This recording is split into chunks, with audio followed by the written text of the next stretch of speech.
This is the Intellibeam unboxing for the Ubiquiti EdgeSwitch 10X model ES-10X. Let's crack it open and see what we got. It's got a nice new pull tab, kind of like what Apple and Sonos stuff have.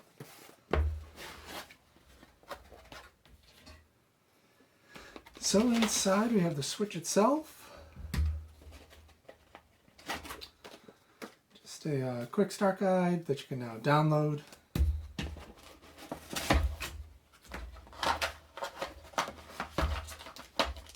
Some mounting screws and anchors, and then the power cord. So the good thing with this switch is, if you want, you can power it by passive PoE.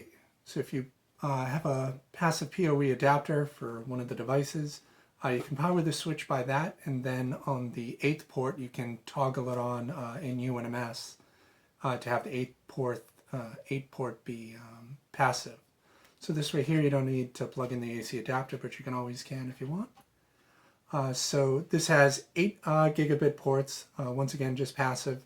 They have the EdgeSwitch 10XP has all passive PoEs on their ports, but this one only has the in and out. You get 2 SFP ports over here. It's pretty light. Definitely feels a little bit less than the Tough Switch or Edge Switch now that I'm going to unbox next.